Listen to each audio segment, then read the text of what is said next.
Vermont. It's a big farm. Are we on? Okay. Why don't we Cool start? place. Big. It's a cool place. So, before we start, we have a visitor that I'd like to introduce. I know we've introduced him to several people, but this is Brian Adams, who just moved to hi. town. He and his wife Mara moved into Kate's house. Oh, It will be forever be called Kate's house, at least for the, foreseeable future. Oh, it is Kate's house. Yeah. Brian has expressed interest and willingness to join the Conservation Commission. And I thought he could come tonight and just see what we do and see if he really wanted to join, but he already said he's ready to sign up, so maybe we should Get just that bring him to the signature. table and vote him in. Get them and, signed before we start, yeah. So I'll go ahead and put together a letter to the Board of Selectmen for you to, over your signature for them to approve his. Yeah, I mean, is that a fair statement, Brian, that you are willing to join Sight Unseen? Is I'd that- like to ask if we could maybe just have a capsule, what your background is and Sure. your interests. Okay, so I'm from Candia. I went to Thompson School of Applied Science for forestry.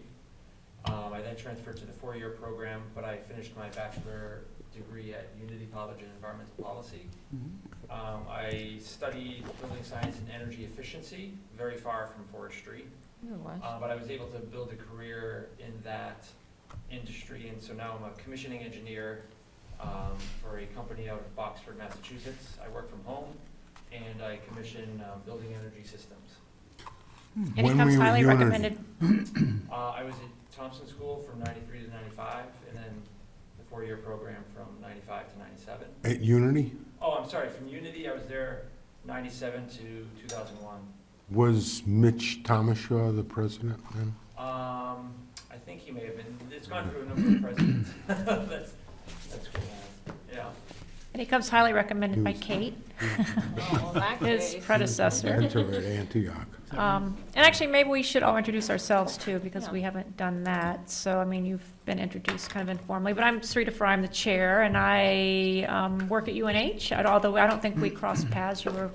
I started in 2002. And Judy introduced herself.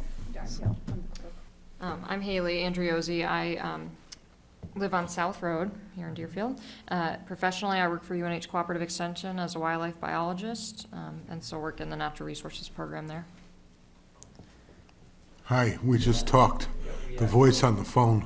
Huh. Oh, you're all done then. I know Wes from, he doesn't know me as well, but I know him just from the building science, energy efficiency community. Mm. Yeah. And then I just, on Kate's suggestion, I called him about some energy stuff. I'm Eric Berglund. I live on Nottingham Road and lived in town for a few years and retired, but finding myself very busy, busier than before I used to retired. work at UNH, right? At UNH, yeah, I was on the staff directing the business services student finance organization. And I assume you know Dan through Kate's, no? You guys haven't met yet? So Dan Kern, You too? Executive Director of Bear Paw. Oh, cool. Yeah. And he's up. When we were here, we would have brought a baseline report. Oh, And Dan's often here talking to us about various projects, which is what we're gonna start with tonight, so. Okay, so why don't we jump into our agenda then? So I think we have Marston Farm on the top. Should we start there? Do you wanna give us a quick update about that? Or whatever you wanna start with, if you have something else on the top that, We do Marston Farm. Is that baseline? yes, I just brought Okay, it. that's what I want to make sure that you got the copy. That's to you folks. I did bring the invoice for the conservation easement project. I did submit the Great Bay Resource Protection Partnership transaction grant paperwork, mailed it out today, finally. And so the invoice includes that credit on it, and I'll give you just an update on the project itself. Invoice. Okay, Here's actually, you want to the- just hand that to Eric? Okay. Is that, the Great Bay transaction grant, is that for? $7,500 That's the to 75, Yeah, okay. and there's the kind of the updated project budget. I did break out the Pendleton Forest, for lack of a better name. I haven't come up with, I don't know what to call it. But we still need to do the conservation easement on that, as you know, in the executory interest to LTIP. Excuse me, Dan, can you be specific on which one you're talking, the 128 or the one, or the Okay, yeah, 38? so Marston Farm is a 38-acre easement. Okay. And that was, the deeds were recorded and Complete. that's complete. And the 128-acre property, the deed was, the property was deeded to the town by Guile. And so the last steps that are needed are an executory interest granted to LTIP and the new conservation to sit on top of the old. What's the issue with the check resolved? Yeah, John was kind enough to get the check cut sometime last week. I came, picked it up and brought it to the bank. Okay, so Gal has that. Yeah, I deposited it in her account at Citizens. Okay, super. So the 38 acres is done. Done. I'm done. I've got a Yeah. question. Work, guys. Dan, the Yeah. invoice here, relating it to the financial listing on the back. Yeah, So we're talking about transaction costs so it's the 19. minus the transaction grant, 7,500, right? Yeah. What else is there that you will be looking for money from us on? Well, so the next step will be the Pendleton Forest. The only additional expenses would be the stewardship fee to take that easement on and whatever legal expenses that we incur. When we originally talked about doing the project, we didn't really include the second conservation easement because we thought that we were gonna be able to, we thought we were gonna have to assign the old conservation easement. Mhm. And so it really wasn't part of the budget, and, we're using the same template, it should be relatively straightforward. We're gonna have to do a baseline documentation report, but we'll just absorb that cost. Well, I'd like to get a ballpark of all the remaining expenses. So the only remaining expenses will be whatever legal fees that we have to incur to get the last two documents through the process, and then recording fees, and the $5,000 Stewardship? fund fee. So maybe we're looking at 7,000? I mean ballpark. Yeah, I hope it's not 7, but, the. Okay, 6. Our attorney's been tough. Lower. We struggled getting the easement drafted on this one, and then the back and forth kind of drove up costs. But I'm not expecting to do that. Again, we're using the template that we've been using for the town forest projects. The executory interest, I'm planning to use the boilerplate that LCHIP provides. It really just gives them the right to essentially take over the property if you folks try to divert it from natural resource use. So it's a pretty plain boilerplate interest. We just did one, and folks said it was good to go. And I'll provide those to you. The reason why I didn't bring them tonight, because I didn't want to take the time, Paula's leaving. Oh, Not leaving permanently. She's going on Oh. vacation for the end of the month. oh, that's a change. So she wasn't gonna be able to act on anything we did anyway, so I figured we'd wait until January. I to do figured it was that. going to be after the first of the year, so. Yeah, but so, Eric had just asked for a Well- ballpark, so I think we're in the 6K range is what he's saying. Well, I still I'm going to go back. So legal, you're estimating what? We're going to go through this line by line. Legal, probably not more than 1,500. It shouldn't be that, but, Okay, max. Mhm. This is on the 128. yeah, and to finish everything up. We still have some closing costs that they're gonna bill through. but I couldn't get the invoice. Who's they? Ransomere and Spellman, the folks that did the closing. Whenever there's cash involved, we. Yeah, we okay. use the attorney firm. And then there's a $5,000 stewardship fee to accept the easement on the other property. And This that's- is, you're talking about Pendleton Forest, is that it? Yeah, that's what I'm calling Okay. it. I Okay. mean, we had told Guile that we would name it whatever she wanted, and we Hmm. haven't heard from her what she would like to call it, so. I just made it up because it's Well, we know what it is, that's. Because it's not yeah. Marston Farm. 38 Yeah. acre, Yeah. 128 acre, it's not Yeah. Mustard Farm. Mhm. Yeah. Okay, The bigger one. recording fees. Probably $150. Okay, what else do we have? Just those three? That's it. That's, yeah, So it's under 7,000. it should definitely be under. 6,500. Good, okay. We know Yeah, I you're, mean, like I said, I we mean, know I you're don't working to even keep it- anticipate- I mean, I have to have Paul review the easement when we finish, but I should only have to have him do that once. And he's already seen them several times now. So Okay. it should be inexpensive unless something comes up. okay, got a Great. number, yep. Okay. Anything else on Pendleton? I guess we'll change that now. That's it. And then I have the invoice for Hartnett as well. Oh, I'll give that one to Oh, jeez. Eric. And the detail. Actually, can I have one of those? And so that came in close to budget. I think we're a little over I don't know. 495. Does the rest of you want to see this? The survey came in a little high, and then the legal fees again came in a little higher than expected. But Yeah, that was, extra. I got one, yeah. that was closed. So what's our bottom line? 10,745? Yeah. Okay. We closed that on November 20th, and here's the baseline for the town.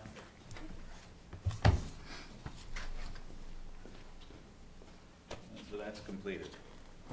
The only thing that's missing is Kate's signature on the baseline, acknowledging that she received it. We'll send that along and be added. Does that go in here, or- 447 Yeah, it acres, goes, this is? it's one of the last pages. Who else is What? that big? Oh, that's And cost once we per get that, acre. we'll Yeah. send you a PDF. Yeah, 24 acres. Okay, Have it up. sounds good. Oh, on Kate's or on all of them? On all of them, yeah. We're still waiting for Kyle's signature as well.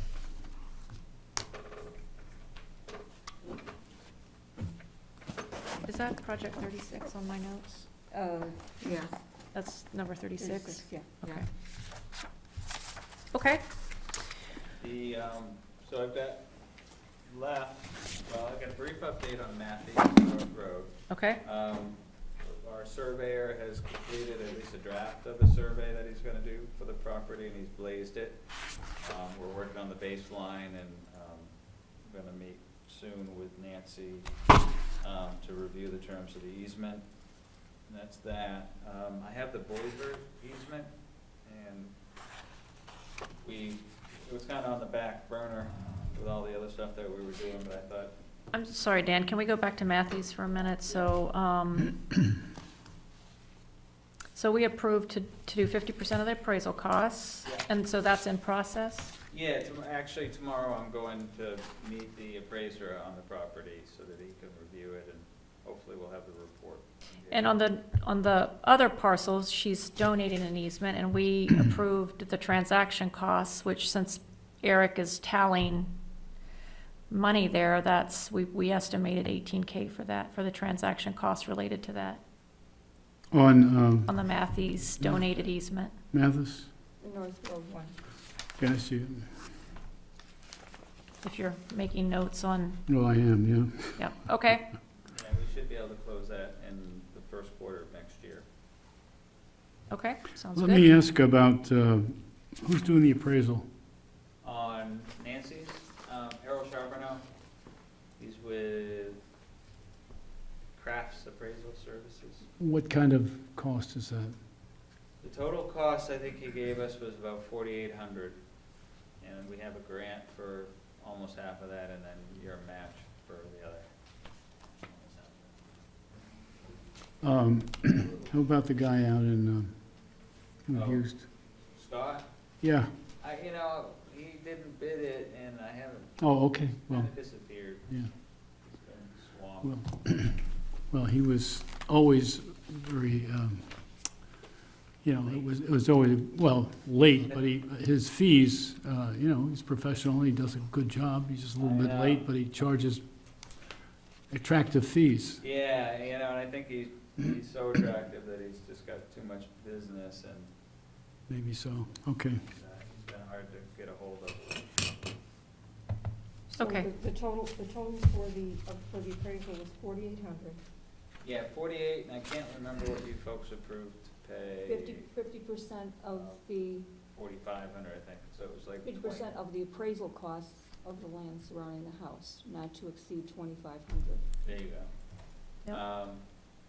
So if there was a grant for half of the appraisal, Yeah, I think what it was when I didn't have a price at the time, and I thought it was gonna come in at 4,500, so I put the grant in for 4,500. So I'm only gonna get 2,250 from the grant. so it'll be 4,800 minus the 2,250, and then the So DCC is responsible We'll for the probably balance? have you, if you folks would pay half, so that'd be 2,400, we'll have the grant pay 2,250, and we'll make up the difference. I like the sound of that. And then we're within our approved, Yeah, then you're, Amount. yeah. so. Okay, great. Any other questions on Matthews? So just to be sure I understand, the appraisal is zeroed out for cost for us, right? No, you're gonna pay half. Oh, I'm sorry, excuse me. Yeah, 2,400. Beyond that, okay, Yeah, right. no, yeah, it won't exceed that. Half zeroed out, okay. Okay, I mean, I assume we want to talk about the Epsom Deerfield project, but did you want to do Boisfort first? We could do either one first, whichever you prefer. Well, Boisfort's probably faster. Yeah, in theory. I mean, you wanted us to actually look at this tonight, or? Well, we've looked at it a lot. Yeah, Yeah, what so still I needs to mean- happen? This is the Yeah. current draft that I have. Yeah, I mean, if we can agree on it, we could schedule the closing. I'm gonna go out and do the baseline photographs this weekend. I guess I thought we'd sort of already agreed on it, as long as you had put in the parking stuff Yeah, that, and if you want, you could look at that, just to make sure that it's what you were looking for. where's that? I'm looking up the page now. You got a spare one there, or is that I do, your last sorry. one? It's like a F Can we on leave you out? Yeah. page 6. The page, yeah, there's parking on page 6. Page- Page 6. Yep, so letter F. Mhm. And there was a change that Kate had requested on page 2. This is 1A.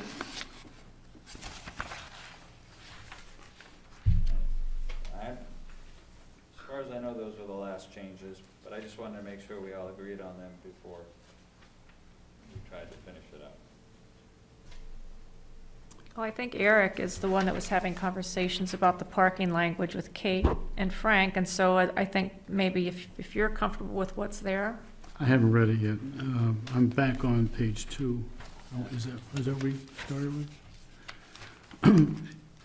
Yeah, so page 2 is the addition of an active strategy to Right. maintain minimal human presence and disturbance in the most remote area of town to maximize benefit. Where is the most remote area of town? I don't, that was not a group decision, I don't believe. That was, I've never read that language before. Oh, that's why kinda I new to wanted- me. Yeah, Was this a Kate addition? Yeah. That's a it was Kate. One of the emails that I got. Yeah, she felt very strongly about this. She- yeah, I understand, but, yeah, I agree with Eric, like, without defining what a lot of those terms mean, it doesn't really. Well, is it even in this land, you know?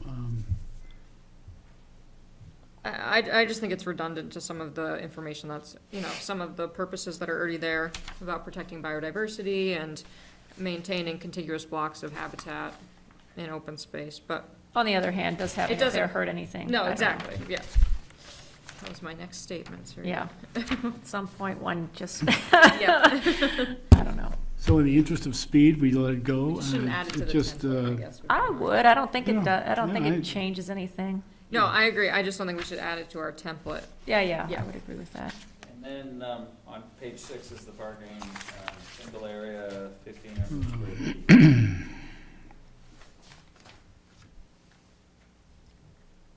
16, did you say? 1,500, it's what it says here, 1,500 square 1,500 square feet is what.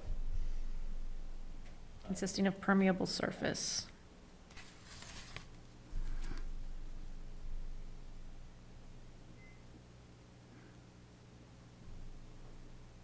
And I think I took out any kind of reference to the,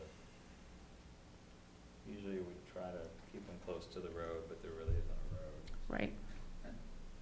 I think that's why this was a little bit different than others. I think that sounds good to me. I'm fine on with the it too. page.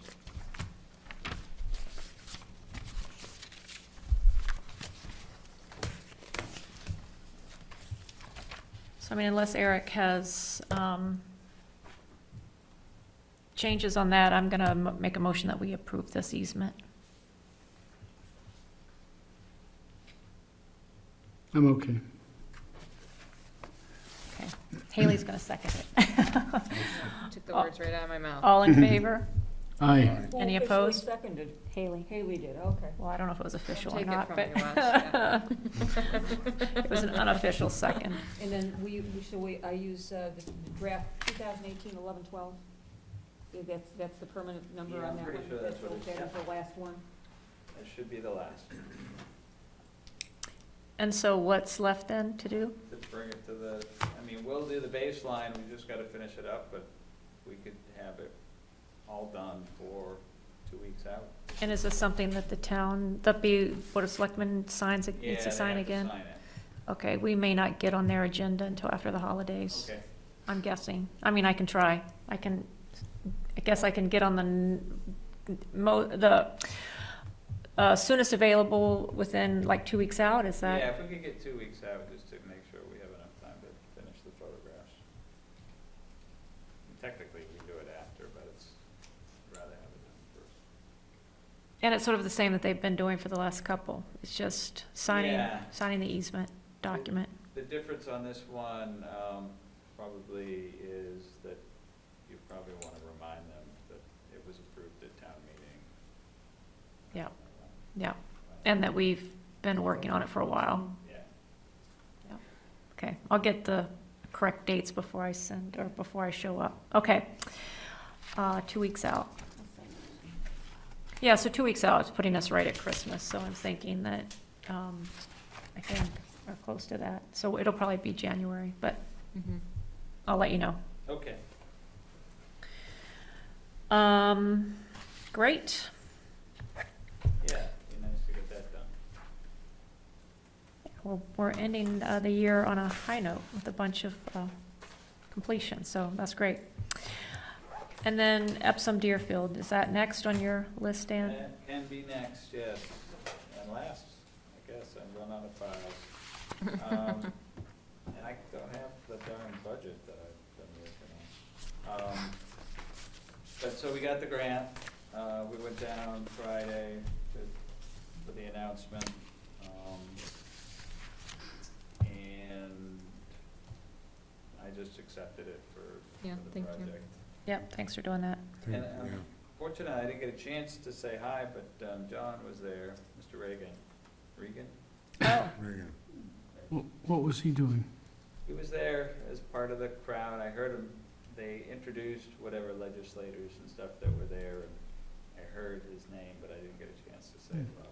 interesting. Okay, great. Yeah, so I don't know, well, so Haley also walked the property, and I don't know if was Dan on that email? So do you want to give an No. update, or do you want to give a summary since Dan's here? Yeah, I walked the property with Charlie, I think it was last Tuesday. And, just kind of reported back to the commission that I was actually more impressed with the property than I thought I was going to be in terms of, the timber resources that are on the property. There's you know, a typical mix for this area of some pine, oak, hemlock, and beech, of course, but, you know, some pretty good-sized trees, and they look good, and it's really pretty. It's like a really nice walk. It's slightly upslope, but, you know, doable, for a nice stroll in the woods. There's a pretty stream on the property, some interesting, like, rocky outcrops. And timber value-wise, you know, Charlie felt like it was a valuable, you know, a pretty valuable piece of land in Yeah. terms of, you know, both what we as a commission might be interested in getting out of it in the future if we were to do a timber harvest, but also that, you know, you run a pretty high risk of, I have to be careful in my career thing. Of an unethical logger of sorts coming in and potentially stripping the land in a way that we wouldn't be thrilled with. So, you know, he didn't see that being out of line with what might happen in the future. So there's some hemlock trees on there that are probably about 200 years old, which is not common. So What kind of trees, I'm sorry? hemlocks that Oh, are about really? 200 years old, yeah. Well, and those are gonna die soon. Yeah, So yeah. they're gonna need to be harvested at some point, probably in the not-too-distant future. Yeah, and he said that piece hasn't been harvested in a while, and likely, I mean, the only reason that front piece was harvested was was a salvage cut of sorts. Yeah. So, Did he see any signs of hemlock woolly adelgid? Or he didn't look for that, or? we didn't look, but I didn't see any hemlocks that looked like had been impacted, at least showing signs of it yet, so. Okay. But it's a lot of pine, so it's not, you know, if woolly adelgid does impact that stand, which it likely will impact all our stands, it's not gonna be a total loss like some other areas. Yep. So I don't know, I feel I'll be honest, I went in thinking, you know, like kind of some of the negatives that we have pointed out about this potential purchase, which are that, you know, it's relatively landlocked. It doesn't seem like there's a high development pressure, given that the parcel abutting it that does have frontage is under an easement with NRCS. But I left feeling better about the idea of purchasing the parcel, but now also wanting to know more about that front parcel. In terms of like, in terms of what would the current easement that's on it, like, because even Charlie recommended, and my feeling going in is like, if we are gonna purchase that back parcel, we have to make sure, I think, at a bare minimum, that we at least have forestry access in perpetuity. Yeah. And so understanding what that current easement on the front parcel says about that would be important in my eyes. And even if it allows for, I guess that's what Right, you're saying, yeah. whether it allows for Yeah. that. Yep, so I think that would be the first step. I think we could explore other ideas about that front parcel, but, you know, in a dream world, we would have full access Yeah, for recreation but yeah, it's a beautiful piece. it's beautiful, but again, it doesn't make sense for the town to purchase at full appraised value, or even I think it doesn't make sense at 75% value, given that it's already under an easement. So, you know, if there was room for extreme negotiation there to buy that at a bargain price, I'd be interested to know what that price is, but, so anyways, so that's where I'm at, but. Is that the only access, do you think? But not Hartown here. Forest looks kind of, It Damp. abuts Hart. It does, but there's no parking at Hart, you know, No, so. but I mean in terms of, Oh, yes, in terms of getting in, yes, we could access the property, but that's the issue with Hart, is that, you know, so we're not gaining any, We could access the property through Hart. I guess the question is whether, if this purchase didn't go through, could someone else purchase that property without purchasing the front piece and have access for forestry? right. yeah, I mean, they probably would through Alan, because he owns both. Well, but I think that depends on what the easement says, right? So what the WRP easement allows. Yeah, so they don't allow much, but there's a compatible use agreement or compatible use authorization that they routinely sign with landowners to allow them to forest management. And so you folks, if you wanted any kind of access to the back there through Alan's property, it would have to be included in that authorization, which would be approved by the NRCS office. And that would apply to a second party, Yeah. a non-DCC party as well, right? So they would need to get permission through the WRP program. Yeah, which I think they would, probably would be fairly straightforward, because it would just be an extension of the forest access roads that are already there. I'm not sure about that. I talked to NRCS today. You know, Brooke Smart. Yeah. And really, the owner is the one that decides whether there's access or not for public or anybody. But let's say the owner agreed to our request, if we made a request and we own the backland, to have forestry access. NRCS, it would be more than the current use agreement, compatible use agreement. The way Brooke explained it, they would have to come in. I mean, forestry, you can do a lot of damage putting in a road and so on. So they would want to be sure that the conservation values, you know, they have to go through that whole process. Yeah. And also, if there is any damage, then we have to figure out who would pay for that. And it would be the landowner, unless there was some deal that was, I mean, the more she talked about it, it seemed quite complicated. There's a lot of strings attached to it. And also, of course, the feelings of the owner, whether he wants to be involved in that stuff. He just wants to sell the property and get rid of it.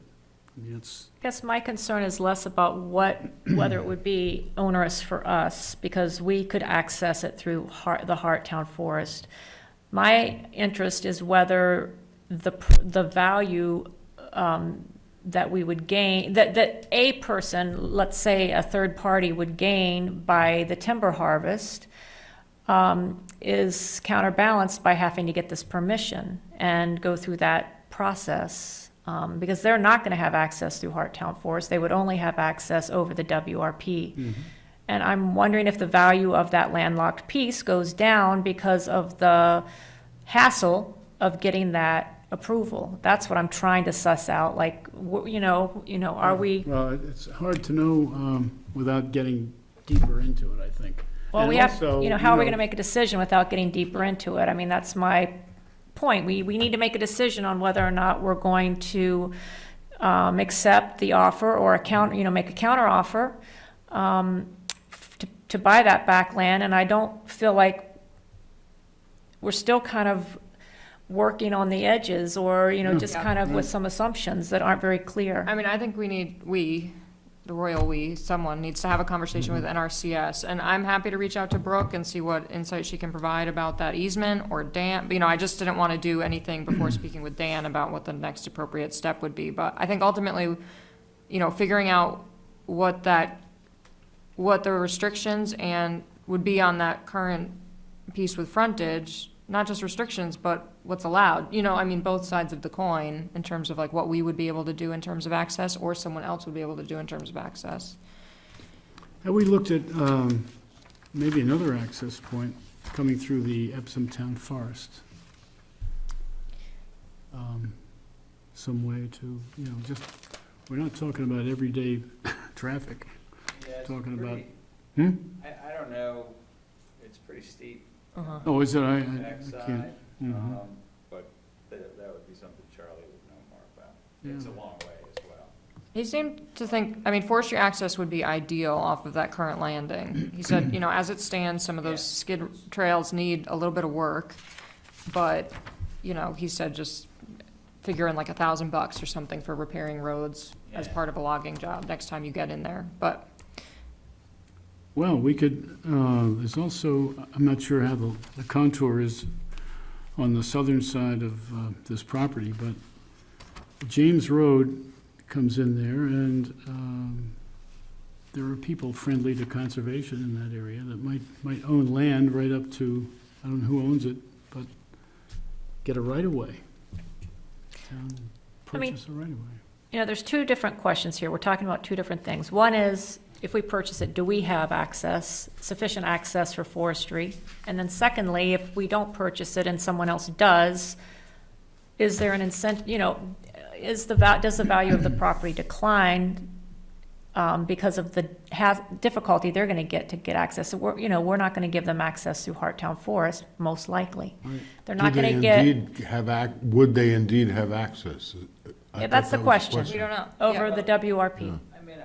So, I think you have to go on the assumption that you might not have access through Griffin Road, through his Griffin Road property, regardless of what the NRCS says, because the compatible use authorizations are really just permissions that they grant, and they can take them away at any time. It's not like an easement or any kind of, it's not even a contract per se. It is an agreement, and so they are the sole dictator of that. And They so- being the NRCS. The NRCS, Mhm. and so they could say today that you could have it, they could say tomorrow that you can't, and so I would. But you encourage underst- To consider that you're not gonna be guaranteed access through that. I understand, and you understand, I mean, I think that then makes the counteroffer problematic, because we agreed to a certain dollar value, and the landowner has come back with a counteroffer saying that there's harvestable timber there, and that's great if we have access to it. But if we don't, then it's kind of a moot point, and so I think we'd need to have that guarantee in order to be willing to pay the higher value. Well, I think what it would take is what we just talked about, going to NRCS, going to Allen, first of all, finding out, one, if he would even consider this, that kind of access, and then, Well, he's the one that suggested it. He made the counteroffer saying that there's harvestable timber there. yeah, so- right, but you have to be able to access He it. was just saying that Mhm. he thinks it's valuable. He can't have it both ways, Dan, right? So, He can, he owns it, and it's more valuable to him because he owns the abutting parcel. Right. What's his interest in selling that abutting parcel? I mean, I know you brought it to, I recognize the irony that you brought it to us 6 months ago with the appraised value, but is he still interested is he interested in selling that? Is he looking to offload it, or? Yeah, I think it's. I think that was part of it. Yeah, well, He's that's, not gonna do any, he's not, yeah. He's not gonna do anything Okay. with it. He's gonna sell it eventually to someone. It may get passed down, because he does have children, but they're not in the same business. So I think it's more a matter of money. Mm-hmm. And I think, I guess I would encourage you to decide what you're willing to pay for it, and not worry about But- his rationales for why you should pay more, because, it's the same thing as a car sale. Yeah. You should place a value on it, decide what you're willing to pay. He's gonna place a value on it, and he's gonna Well, wait a decide what second. he'll sell it for. Wait we a had second. placed a value on Wait a it. We second. had given you the amount That's- that we were willing to pay, right? We had already done that. Well, I don't. I think that's, I'm not sure that we can look at it that way, because if it can't be harvested, it's effectively a part of the chunk of land we're trying to save, trying to protect. And then we don't, there's no need for us to buy it particularly at a higher price. Well, you can protect it for wildlife habitat, not for forestry. Yeah, and I see the value in that. I mean, it's tier 1, like highest ranked habitat in the state. I'm feeling very passionate lately about large blocks of forest land, for a number of reasons. But, I think, again, like Sarita mentioned, we valued it for wildlife habitat at this price, but he came back and said because of timber value, it's worth this price. So, And we've assessed that, and yes, it does have a higher value if, in fact, we have access to do that harvest. Is there some issue with finding this stuff out? Actually finding the answers to the questions we've been bringing up? Really, the only question is how much you're willing to spend and how much he's willing to Well, sell. there's a missing You piece, say that though. you- There's it access, sounds like which he's has to be listening to us. defined. Yeah, Yeah. and I really, I guess I was just trying to be forthright with you about the Yeah. NRCS and permission to Yeah. go over their property. yeah, it's not guaranteed. It's not guaranteed. Yeah, no, so I think that's good to know. Be reluctant for you to say, well, Right. we can get access through the NRCS, and them say, even them say today, yes, but have a new administrator in there next year when you really wanna look at it, and have you disappointed. That's why I would say conservatively, I would assume that you're not gonna have access through the Griffin Road property. Just just because there's a good chance that you might not in the future. So what would be the purpose in buying this property? To protect it. If we can't harvest the timber? To protect it But, permanently. you know, you need to do some sustainable forestry harvesting. You don't have to do it on every piece that you own. No? I mean, we've That's a- already, yeah, that's your decision to make. I'm just saying that, we've already agreed, Eric, as part of the L-chip project, that we would purchase this property if the L-chip project came through for $47,000. So I don't think it's a question of whether we're interested in purchasing it or not at this point. We committed to that. I think the question is whether we're willing to pay more based on the counteroffer from the owner who says that there's harvestable timber there. So to me, that's the question. Are we willing to up the amount that we've already agreed to pay for it, which was $47,000? yeah, so ultimately, it's another 28,000. No, 47, 8. Yeah, 28,000. Maybe meet us halfway? Don't know. Well, well, So I guess the question is, are we ready to make it, are we ready to talk further tonight, or do we need more information? Do we need to talk more to NRCS? but NRCS is gonna say, go to Alan. I mean, he's the one that decides. He can decide who, Well, so, as far as his permission, he needs to give permission. no, yeah, Number so one. I think the way it would work would be that he would probably have to revise his forest management plan to allow some sort of access road, and he might not even have to do that. No, It would be an extension of forestry on his property. I don't, it may be that he couldn't even, like, promise you access, because that would be like an easement over, or right of way over their easement. I think you'd probably have to coordinate with the landowner, well, that he's the owns one that that decides. property and do a forest job at the same time, and try to squeeze it into a forest management plan that the NRCS approved on his property. That's the only way I could think Yeah, of it. well, it's not guaranteed, Yeah, you no, know, well, nothing's that's what for I'm saying. sure. I think it's, other than being the owner of that other property, I think Mhm. it's problematic, because if you own both, then, it's an extension of forestry, they're not gonna question it. But if it's another entity, I'd just be reluctant to. And you had said at one point recently that you weren't even sure he was still willing to sell that parcel. Have you gotten clarification on that? No, so the last time I talked to him, because I wanted to make sure that you folks were still interested. So when I talked to him, we discussed the 50%. And that's when he said no to that, and he said, I'll sell the Epsom pieces for 75 cents on the dollar, or 75%. And then with me, I was trying to say, keep the project going. I would say, well, what about if Deerfield paid 75% for the piece in Deerfield, only the one that you folks were interested in? And that's the 69,000. In the higher one, and he said, well, I hadn't even thought of that. And I said I would get back to him when I made sure that you guys were interested. So, Well, we're interested at 47,000. I don't know if we're interested at 69. I think that's what we have to decide. What about an offer somewhat less than that, maybe split the difference, and as long as he guarantees access, because that's where the value is. You can try that. I don't know what do other people think.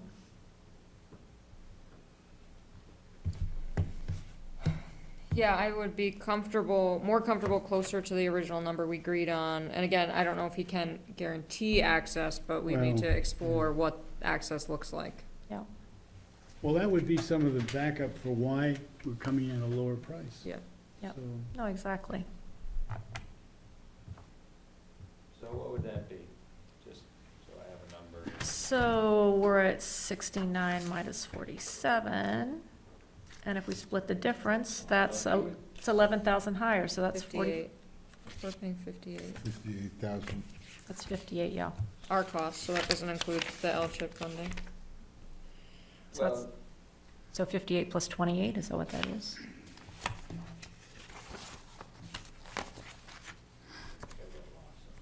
Well, I'm just looking at your value here on the revised budget, that we went from, our cost was 47,000, and at the 75%, I have here 69,000. Yeah, Was that a was your counteroffer. contribution, but that, so the original price was 50,000, and it went up at 50,000 to purchase it, not Mhm. including the transaction cost and not what it was gonna cost you after the grants. But if you go up to the top, the appraised value is 100,000. Where are you looking? If you, on, The Barton. Did you give us the Deerfield. budget? I don't have, I emailed.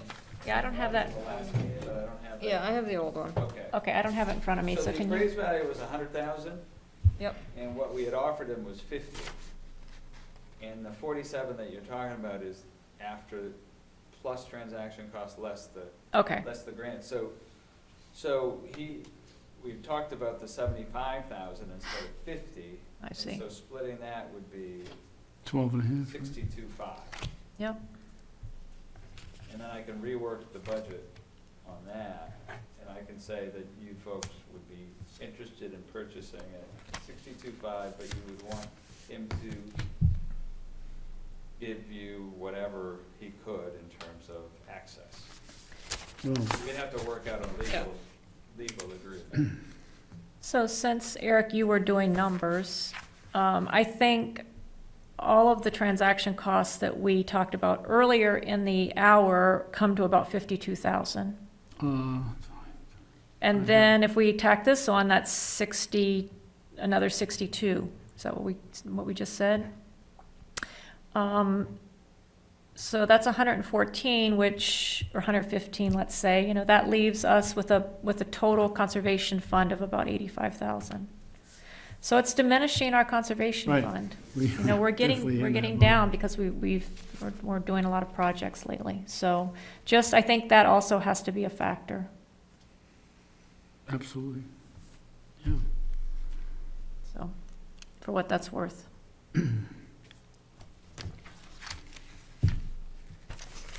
You said 52. I had about 43. What did I miss? Well, Marston, 12,000? I think we can just say in the 50 range is close enough Oh, okay. for this, so. Well, related to that, what do we have in the pipeline coming up that, and would it be a higher priority than this? There's this Mathis project that we're helping Yeah. with the appraisal on. Yeah, we don't really know what that's gonna No, look no. like. Well, we What got it will about turn it- it's just the 20 only thing on 20,000. Yeah, deck, on yeah, deck yeah. that I think can that's the only of. thing that we Yeah. have right now, Wes, that we know about. And that's in the 20,000 range, you said? 20,000? No, we don't know, Oh, I see. no, that one we approved, but there's another Mathis property where we're getting Oh, the right. appraisal, and, That's right. you know, she's not sure what she's gonna do with it, but in theory, she might be looking to conserve it in some way in the future. That's a large property, right? That's the big one, Yeah, 290 acres. the one,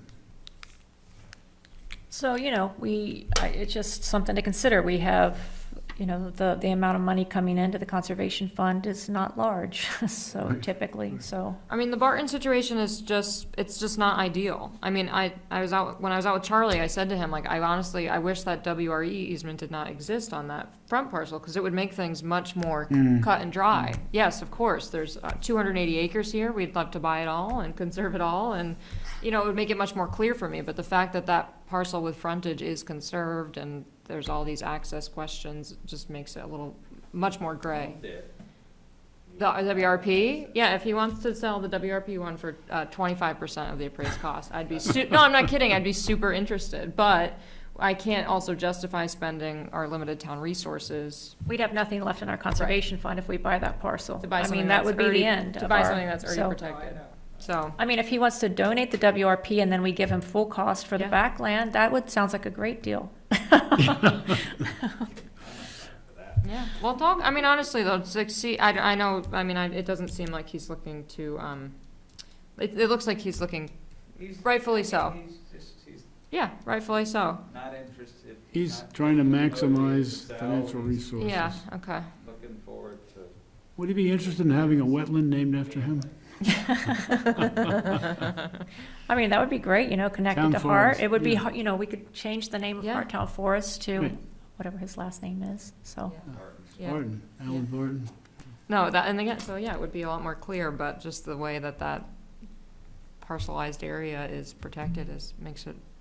So where do we decide here? We're gonna make another offer? Well, yeah, so do we feel, you know, that we can go up to 62.5 with our current Is budget that what it would come down situation? to, Dan? Yeah, well, 62.5 would be the purchase price, and Yeah. then after the grants and stuff. When you roll through all the numbers, though, You know, and I'll try to find what I can, you know, if we do have a Did you couple want to of good include prices for the survey that a might work out. guarantee of access from That will help us Alan? save that's some what I, money. Yeah, guarantee of access. that's great. But we're looking at 60K, Yeah. plus or minus Yeah, 5,000, right. I mean. Yeah. So I know it doesn't seem like a lot going from 47 or 50, whatever, to 65, No, I but, think we you have to know, be, Well, but that's the cost of the transaction cost for a donated easement, or you know, Right. close, not far from Yeah, it. no, So it exactly. would present us, if someone did come to us to donate an easement, which seems to be a trend that I like, then it would keep us from doing that potentially. and when you only have 85,000 left, 15 becomes, you know, substantial, or at least significant, Yep. so.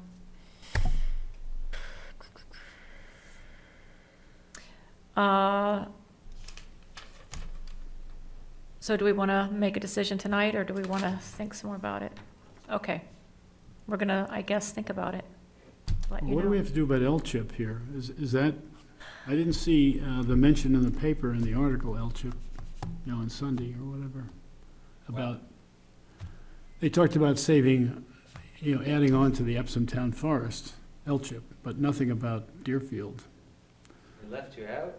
No, not me. I mean, I thought there was concern because they had made this grant to Deerfield and to Epsom, right? They were separate. It was in the newspaper. I didn't see, I saw $47,000. That was the only number. Epsom Town Forest. So if they were talking, they probably just took a sampling of projects. Okay, I thought we were concerned about going out with it. So just to bear, I've got project agreements coming through this month with L-chip.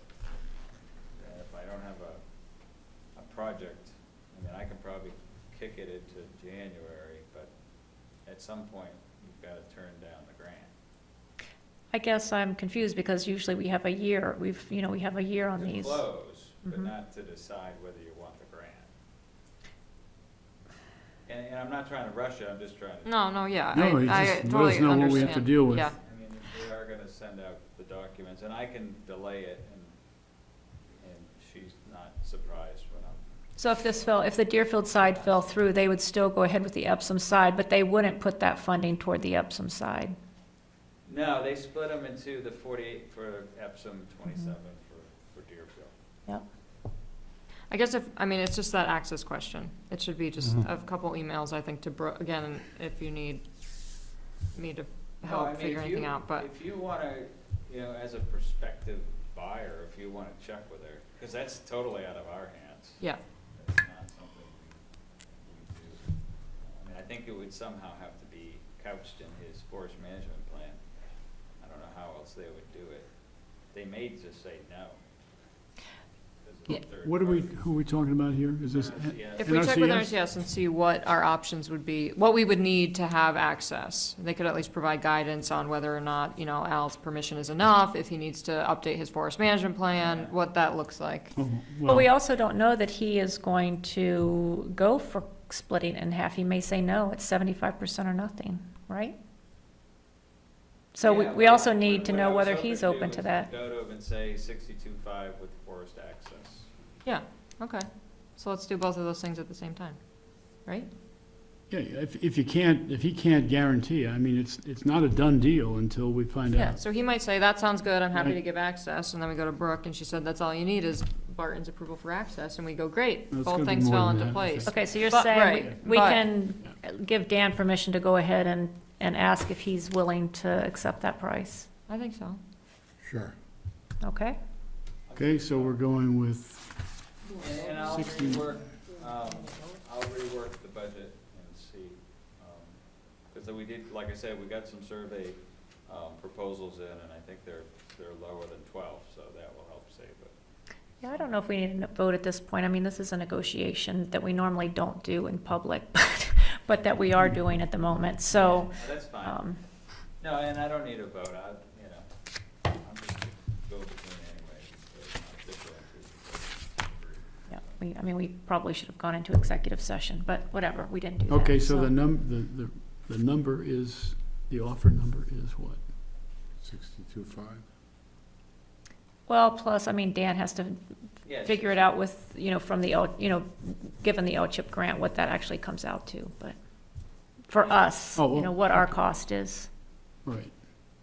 Well, maybe that'll and Haley's cause us gonna- to want to adjust that number. Maybe that's, he gets the information for you and you decide. There's some good boundaries, so survey should be cheap.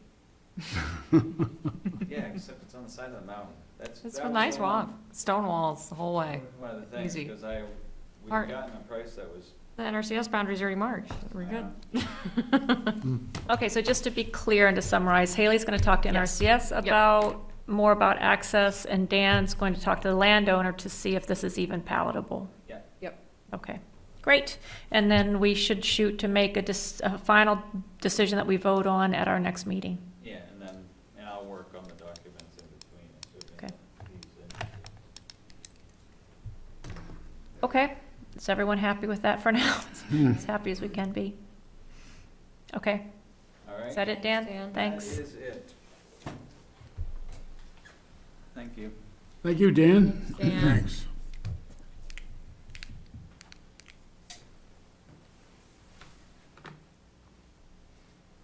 Okay.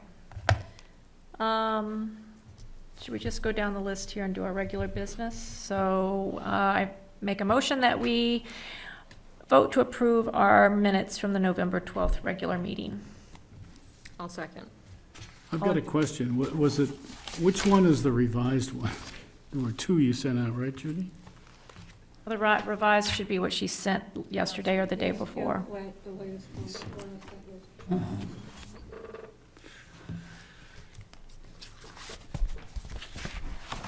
You sent a second one that was adjusted or something? Is that Kate's? Had Kate's Okay. recommended. So I'm going to be sure I had was it the one with, there's no, Whatever I sent you the last one, this right? weekend, is the one that. So at the bottom of the page, there's project number 35, 2 lines. That's the revised one versus the previous one, which was 3 lines? Continues on the back. Yeah, but 2 lines on the front. Okay. Yeah. Yeah, all right. 2 lines on, I'm sorry. It doesn't matter. Do you have comments? No, I don't have a comment. I just want to be sure I had the right minutes, that's all. Okay, That's it. but you're ready to approve? I'm fine. Okay, all in favor? Aye. Aye. Any opposed? Is there a finance report? Yes.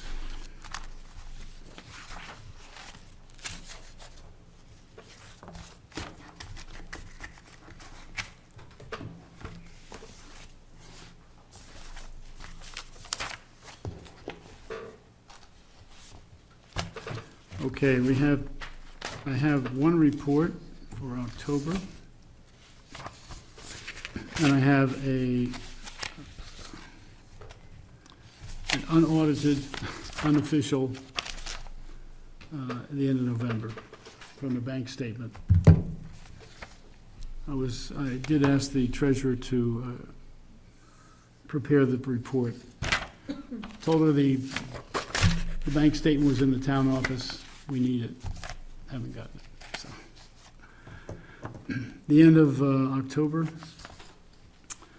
the balance in the account is $204,429.24.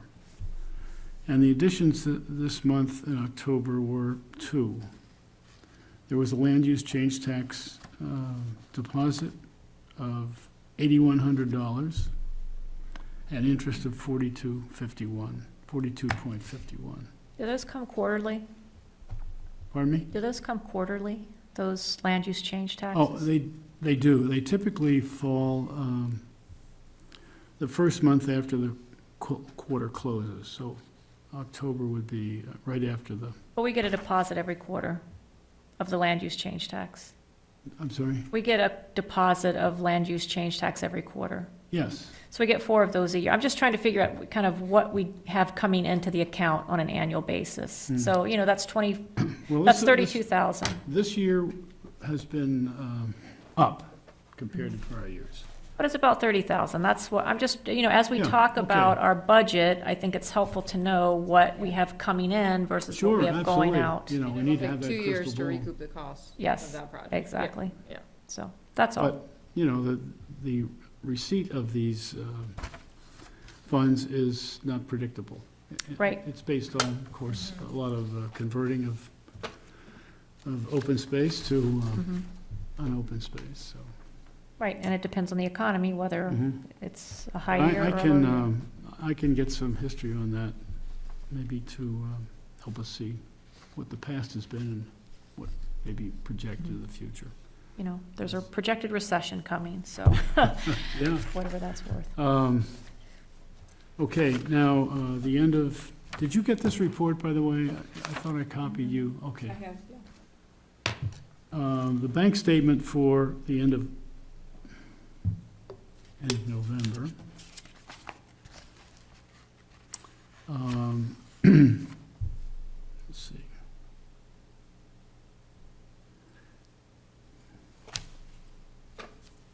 Okay, the total at the end of, the balance at the end of November is 204,471.25, and the only addition was interest of 42.01. So that is our balance right now, 471.25. And did you want to improve those invoices that we got tonight, or you want to look at those first? I'm sorry, I didn't hear you. Did you want to approve the invoices that we got tonight? Oh, Excuse me, before you go on. would you send Eric, that did you down? say that the 204,471.25 included the interest of 4201? Yeah, well. Yes, it okay, does, Yes, right, okay, because that was the only thing. So- Oh, I got it, okay, great, Sure, let's do that. that makes sense. Let me see what I got here. I don't have it there. Where'd it go? We have 2 invoices, I think.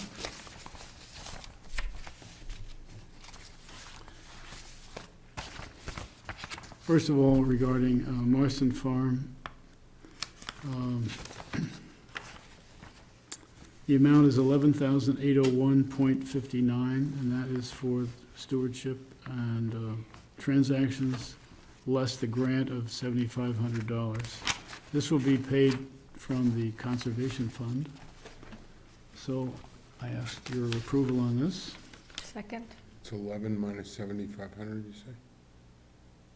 It's, it's about 19,301.59 minus 7,500. The farm project transactions is 14,301.59. Stewardship is 5,000. Which, I'm sorry, I'm missing this, and Yeah. I'm not gonna have copies for this at home. Can we just get the bottom line, what we have to pay? Yeah, I started with that, but Okay. was asked about the detail. It's 11,801.59, and I propose that we pay that. I move we pay it Second. All in favor? from the Conservation Fund. Aye. Aye. Any opposed? Number 2, Hartnett Conservation Project. The total here is 10,745.22. And I'm moving that we pay that out of the Conservation Fund. Second. All in favor? Aye. Any opposed? By the way, these, just a note, these are all payable to Bear Paw. Do you want to keep those, or can Judy have copies? Let's see, I'm gonna need You're them. gonna need Oh, those. you're going to need them, yeah, You're okay. gonna need those. I can scan these and send them to you, Judy. How's If that? you wanna do that, but if you're, are you sending them that way to Pete? Oh, How are you, whatever is easiest for you. I mean, if you're gonna actually physically bring them in, just have him make a couple copies. Oh, of no, them. I send them to him, but Okay. I'll scan these, just these for you. Okay, Okay. tonight or tomorrow and I send them over to appreciate you. that. later. And if you do scan them, then I can put them in my e-files for Okay, for the good. project, which would be great. All right, Thank you. sounds good. Anything else on the financial end of things? No, we paid the bills from this month that we approved. So I have nothing else. Great. Okay, stewardship and easement monitoring, just quickly here. I still haven't heard from Frank about the status of the Williams Merrill easement monitoring. I will try to continue to follow up with him on that. I have kind of a little bit of an update on that. When we got the easement monitoring from Bear Paw for a lot of, well, the Bear Paw parcels for which they're responsible for the stewardship, which is, we typically get every year. And I noticed in here when I read it that Katrina Amaral at Bear Paw had said that she hadn't had anything for Williams since 2003, which I knew was wrong. Yeah. So I sent her what I had, sent her everything that I could find, that I had in my computer. And I told her that as far as this year was concerned, that we were under the impression that Frank was in the process, and she said she was going to check with Frank. Oh, okay, missed that part, So okay, that'll give you a little bit okay, of breathing room. good.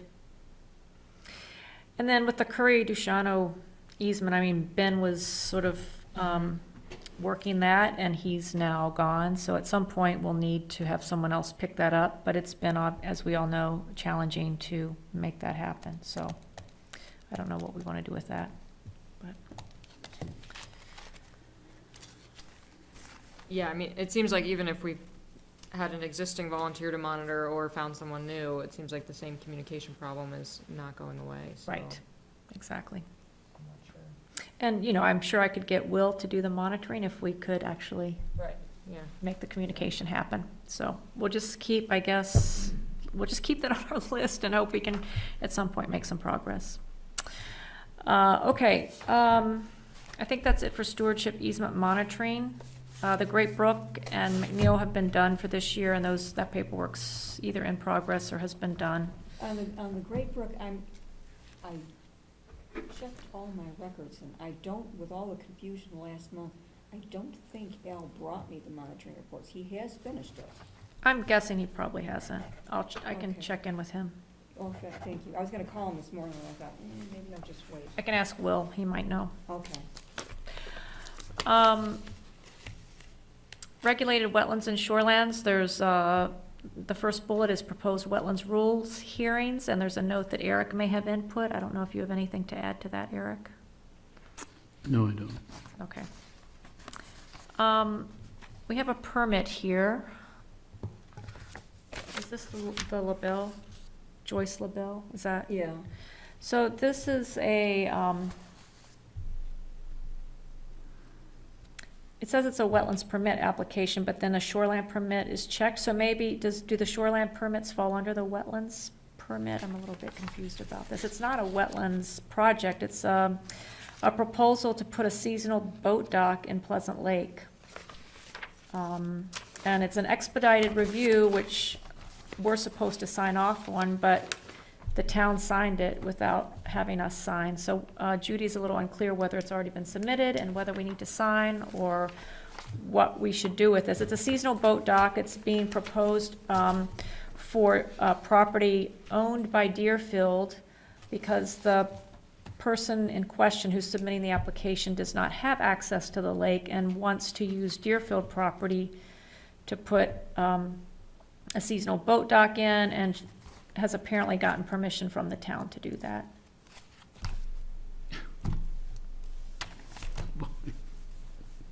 So, I don't know.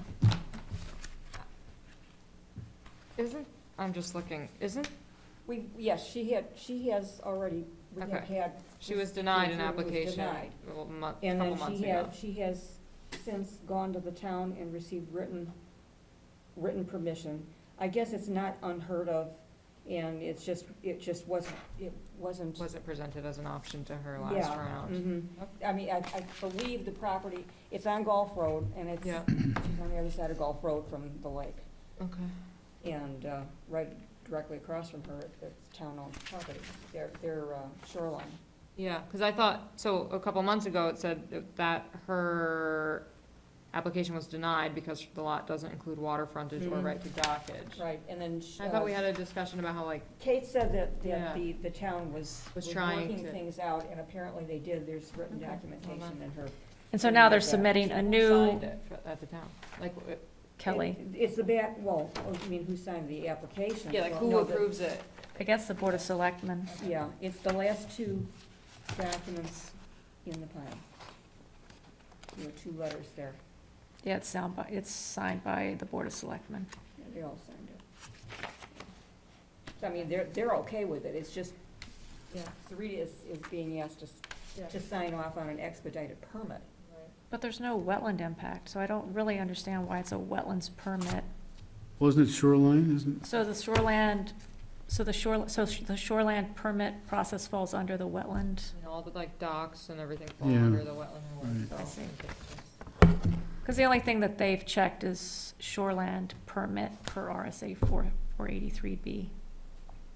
Yeah, she was supposed to get the approval, Ms. LaBelle was supposed to get the approval before she went to the town clerk. Get our approval. Get the DCC or Sarita or whoever to sign off on it, and then present it to the town clerk. It's clearly written on there, but I guess they didn't miss it. It's in Again. yellow highlighter. I highlighted that, Oh, you did that, yes. okay.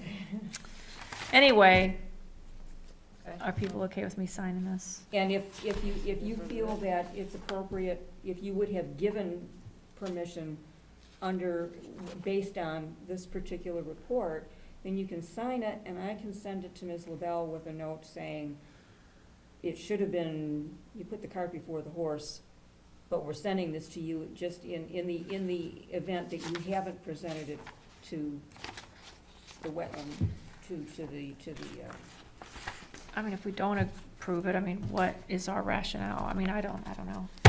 It's fine, it is what it is, I guess. and if it's not, if she sent it in without a signature, then they just don't give it expedited treatment, that's all. Right. Which isn't a big deal. No. And I Which don't- we wouldn't have to I don't know that sign. she's gonna be putting in a seasonal dock in the next couple of months. Yeah. Or is that an unreasonable thought? Judy, I'm building a house, so. I'm the wrong person. I think they've already lowered the level on Pleasant Lake, so. That may be when they want to put it in, right? Yeah, maybe. I'll send it over to her and just explain it, and with a copy of your instructions again. So what's this other one? That's the previous one. Oh, the previous Yeah, one, okay, just then I keeping it guess all that's it. And then there are just a couple of announcements. We know that Ben has resigned, because of his, I guess, great fortune of, moving to a 275-acre farm in Vermont. And we also heard from Ani Irish that their, PLPA grant was awarded, the 20,000 Moose Plate grant was awarded for their work on Pleasant Lake. So that's great. Great, yeah. And other than that, I don't have anything else. Does anyone else? The only other thing was the state is doing their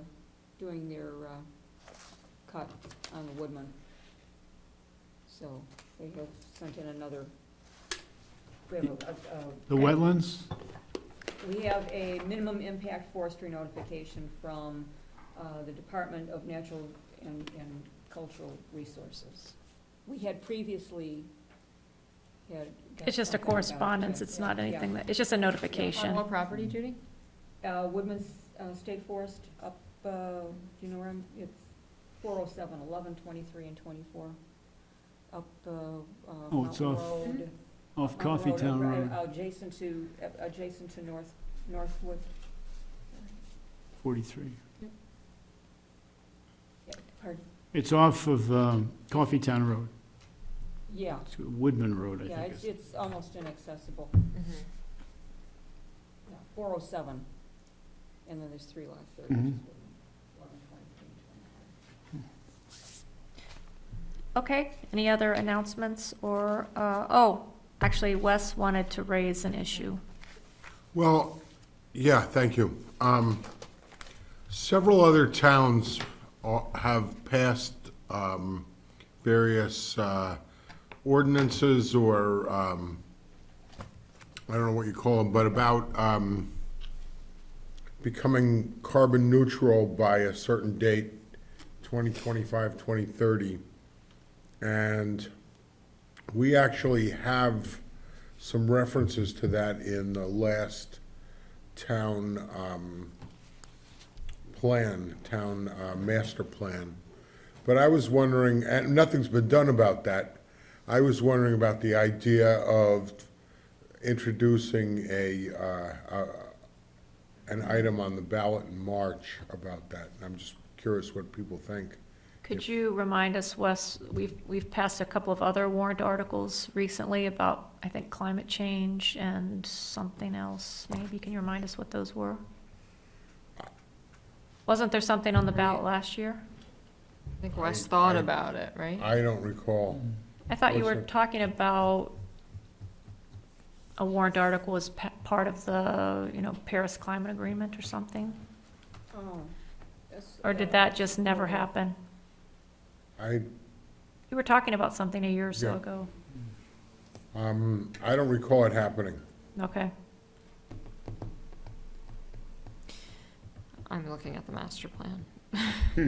I mean, I think if it's in the master plan, it's within the town's vision, so I don't think it's out of line to think that it would be something you'd propose. I wonder, are there steps outlined in the master plan to get to No, that's carbon exact- neutral? No, there are, the steps are to follow the architecture 2030 blueprint towards getting there. I'm paraphrasing. Yeah, yeah. But there's nothing more than that, except that I think it says that the planning board is responsible for that. And when you say that the town would be carbon neutral, you mean the entire town in terms of all residents, or you're talking about town, like the town offices and town-owned? I believe the intent of these other initiatives is to get the whole, Concord's just passed one, and I've just been trying to get a hold of I haven't yet, the details of what it says and who, I actually called somebody who was involved in setting it up, but they haven't called me back. So I can't answer that. I would assume we mean the whole town. And I just heard today, Watertown, Massachusetts, now, any new building built has to have solar on it. Cool. They just passed that in California, too. I guess of course, I'm all in favor of it. I'm just curious what we know about what it would take. Like, Yeah. has there been any sort of budget done so that we would know what that actually looks like and whether it's, No, there has not been, but what I can tell you there has been is two different proposals to put solar on this building, one of which I believe they both would provide us with somewhere around 70% of the town's municipal energy electrical needs. what percent? 70. What percent? 70. I believe 70%. I'd rather you didn't quote me on that. Yeah, right. On this building, yeah, Okay. and that's an estimate based on engineering and all of that. But those haven't been we didn't Oh, vote on absolutely that. not. No, John Harrington asked me to go to talk with the select board about it, just to see how they feel. These are power purchase agreement, or this one would be a power purchase agreement, which presumably would lower our electrical costs right away, and then we would purchase the array. But I want to get back to the question that I was bringing up, which is, if it's already in the master plan, is there any point in this, will it, from a strategic point of view, do anything to move us along, or is it just another token? Don't you think there needs to be some kind of a project? There's a lot of education that needs to happen. I mean, we hear the words, but do people, on the ground have any idea what it takes, what it will mean to do that? And I'm not saying I'm against it, I think it's a great idea, but I think there'd need to be this budget where we know, what the Yeah. town energy consumption is and what we would need to get to zero, to get to zero take to by do that. 2030, what it's gonna take to get there. Because otherwise, yeah, I don't know if, to get people to vote for it, I think you have to give them some information, Yeah, and right? that's why I asked about if there's any steps outlined to get there, because those might be more palatable and digestible. If there's actual action steps to get us there, then, kind of like, yeah, what is a big concept that people might not relate to or understand, but they might relate to solar panels on this building or be able to grasp that, so. So maybe a warrant article could be, what's, the master plan says this, here's the first step to getting us there. Yeah. Do you support that? And maybe that is putting solar on this building or whatever. Okay. I mean, I'm all in favor of a general statement, but my feeling is it's gonna be a general statement that doesn't do anything. Go There's on. not an action tied to Right. it. So it's not that I'm in any way opposed to it, I would Right. certainly vote for it, but I'm not sure that it will get us any closer to where we wanna go. I think that's a nice idea, framing it as the master plan says this, here's a step to get us there. And then it kind of opens up to a series of warrant articles, maybe in the next few years that are getting us there. Good thought, yeah. We need to Okay, get there before thanks. 2030 How about the incidentally. transfer station, the big landfill? But, Well, here's the interesting thing about that. That's co-op territory, Co-op. Oh, the New Hampshire Electric Co-op, and the town is on Eversource. So, near the twain shall meet as far as net metering. So that wouldn't work, but I've thought that would be a really good place for a community solar project, and the town could, other Where- you towns, mean here? huh? You mean here? The transfer station. Oh, the transfer station, oh, And there other are, towns have used capped landfills for solar, and that would be a great place for community solar where, the town leases it to a co-op to, so they're on co-op power, correct, okay. correct.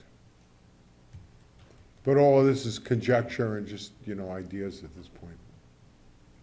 The other place I've thought of that would be really good for it would be the fringes of the fair parking lot that never get used even when it's a full house there. or all the buildings that face south on the fair All the yeah, property. buildings. right, every building, Uh-huh. yeah, it's a generator. That's a really good idea, All the Serena. pavilions, All the, well, They're facing the right none way. of them, I'll bet anything, most of them don't have the structural, Right. they're not Right. made Yeah. for supporting anything, barely the snow load, I'm sure. But some of them probably are, some of them are look like they're pretty sturdy, some of those barns. Oh, Anyway, I just- like the just a idea, thought, Wes, Yeah. yeah, And as I said earlier, I'm trying to resurrect the Energy Committee. The reason that it Good idea. fell apart years ago was legitimate, but we still have the same issues, more pressing than ever, according to what I'm reading. yeah, I was gonna say we need to get there before 2030, so. I wonder do you think you might talk to the planning board if technically that part of the master plan falls under their purview? Well, I'd like to. I've already talked to them at Kate's request Yeah. back in the fall, and I went in and I said, I was asked to review the energy chapter of the master plan. I want to congratulate you because it's really a good plan. But it just has sat on the shelf for the last 9 years, so Yeah. how do we implement it? And they said, Are we off? We're still, well, whatever. They said, well, that's the select board. We plan the select board implements. So I happened to mention that at an LEC meeting, Local Energy Committee meeting, and Clay Mitchell jumped up and down and screamed, and said, that's not true, that's not true. And then, I don't know, and he cited whatever RSA that, you know, that would fall under like Clay does. And then I came back and I reread the master plan, and right in the master plan, it says, you know, it's got each of these things listed off of what we're gonna do and who's responsible for it. And one after Yeah. another of them, of this section, was all the planning board.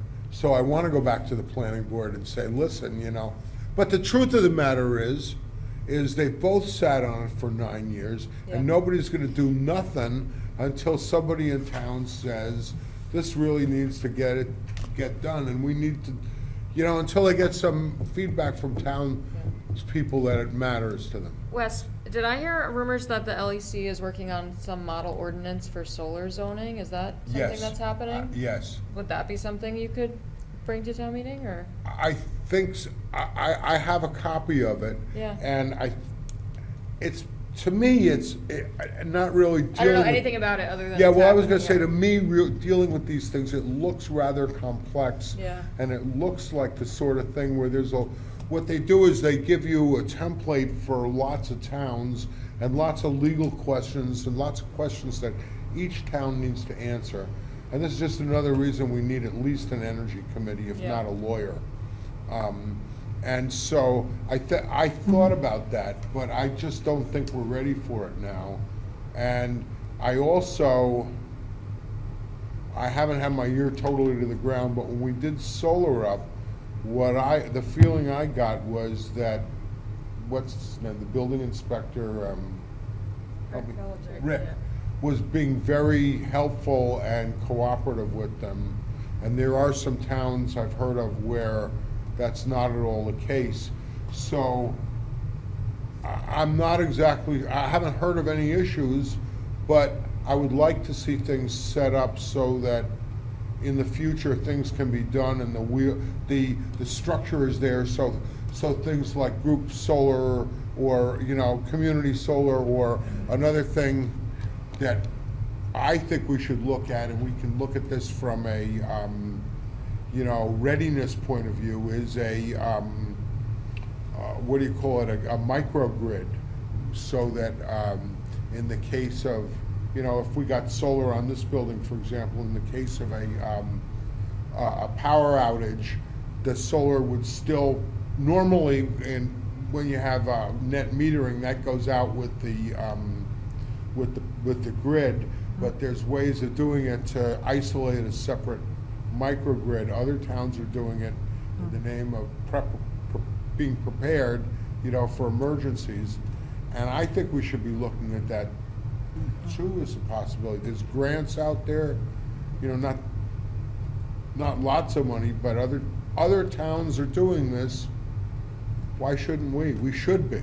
Well, if you remember from the Solar Up meetings, there was, I think the most asked question was, if we have solar, can we power our own homes during a power outage? And that was not the case. But there was a tremendous interest in that. Sure. By the way, I think you could do that if you get an electrician to Just have do to get off the add-ons. grid and get disconnected from Yeah, so you're just disconnected from the grid, right? Well, you have to have a battery backup, and it has to be done a certain way, Right, right. but, and it's not cheap, so, Do you have battery?